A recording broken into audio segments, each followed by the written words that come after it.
अस्सलाम वालेकुम। मौजूदा सूरत हाल जो हमारे मुल्क भारत में हुई है, तो हम जमीयत खुद्दाम ख्वाजा हुजूर गरीब नवाज रहमतुल्लाह अलैह अजमेर शरीफ से पैगाम देना चाहते हैं मुसलमानों को कि संविधान के दायरे में रह के अपनी आवाज़ बुलंद करना सीखें।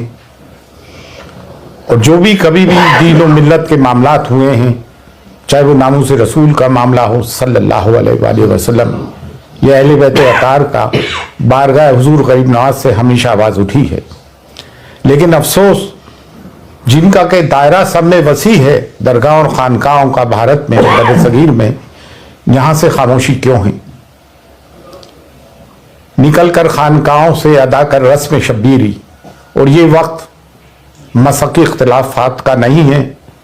मसकी इख्तलाफात को दरकिनार रखते हुए, बाला ताक रखते हुए हमें कौम मिल्लत के लिए आवाज़ उठानी है।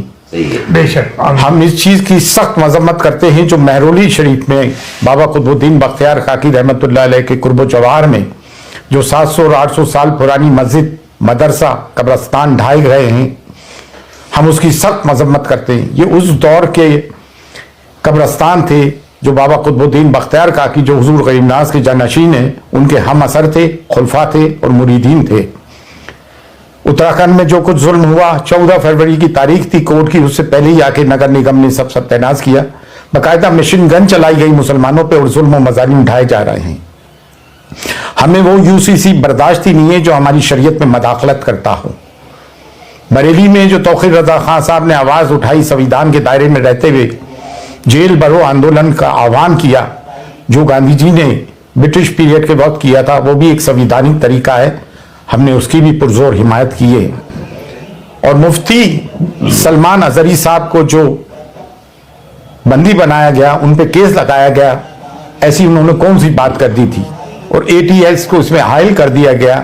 जब भी कोई मुसलमान कोई अपने हुकूक की आवाज़ उठाता है, अपने पे हो रहे जुल्म की आवाज़ उठाता है, तो उसके तार पाकिस्तान से या किसी भी टेररिस्ट ऑर्गेनाइजेशन से जोड़ने की कोशिश की जाती है। सब्र की, सहनशीलता की एक इंतहा होती है। गुज़िश्ता 10 साल से मीडिया एंटी इस्लाम और एंटी मुस्लिम उस पर कारमंद है। लोगों के दिलों में जहर भर दिया है। मिडाइवल पीरियड में तारीख में क्या हुआ, हिस्ट्री में क्या हुआ, इतिहास में क्या हुआ, उसके जिम्मेदार हम कतई तौर से नहीं। पार्टीशन के हम जिम्मेदार नहीं। फिर हमारे पर ये मजालिम और जुल्म क्यों उठाए जा रहा है? हिंदुस्तान में डाइवर्सिटी है, तमाम फूलों का एक गुलदस्ता है, सिर्फ एक गेंदे का फूल ही क्यों? इसमें चमेली भी है, चंपा भी है, मोगरा भी है, गुलाब भी है, सबको लेके भारत बना है हमारा। संविधान हमें हक देता है। और अब किसी कोई भी नगर निगम का बुलडोजर गैर कानूनी तौर से हमारे घरों को बुलडोज करता है, तो सब के सब मैदान में उतर के आओ और संवैधानिक तरीके से अपने लोगों की हिफाजत करें। ये बुलडोजर की राजनीति इन्होंने इसराइल से सीखी है। फिर न्यायालय किस काम के, अदालतें, कोर्ट किस काम की? अगर तमाम काम नगर निगम और पुलिस कर लेगी तो फिर अदालत किस काम की? अदालतों से जो फैसले आ रहे हैं कानून की रूह से नहीं आ रहे हैं, बल्कि आस्था की रूह से आ रहे हैं। तो अब मुसलमान जाए तो कहाँ जाए? अब दरगाह और खानकाहें, जिनका के सब में बड़ा गहवारा है, जिसकी कि भारत में सब में ज्यादा फॉलोइंग है, आप लोग आवाज क्यों नहीं उठाते हो भाई? बारगाह गरीब नवाज जो कलीदी दरगाह है, जब यहां से आवाज उठ रही है तो आप लोग भी आए और खुलकर अपनी आवाज उठाएं। ये ना सोचे कि मैं खामोश रहूंगा तो बच जाऊंगा। नहीं, ये हम पे यलगार कर दिया गया है और संविधान हमें हुकूक देता है कि हम अपनी बात को संविधान के दायरे में रहते हुए डेमोक्रेटिक तरीके से आवाज उठाएं। आज हुजूर गरीब नवाज की दरगाह तक भी बात पहुंच गई है।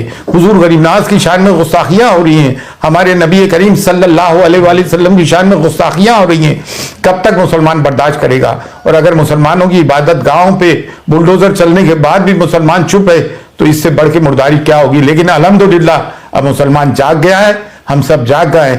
बारगाह हुजूर गरीब नवाज से भी सदा बुलंद होती आई है और अब पुरजोर बुलंद हो रही है कि उठो और उठ के जुल्म के खिलाफ आवाज उठाओ। अगर अपने आप को हुसैनी कहते हो और जुल्म के खिलाफ आवाज बुलंद नहीं करते हो, तो तुम कैसे हुसैनी हो? मसकी इख्तलाफात अपनी जगह हैं, लेकिन मिल्लत की बुनियाद पर मसकी इख्तलाफात को बाला ताक रखो और जो लोग बोल रहे हैं उनकी हिमायत करो। आओ और बोलो मुसलमानों के जुल्म के खिलाफ। फी अमानिल्लाह। अल्लाह हाफिज।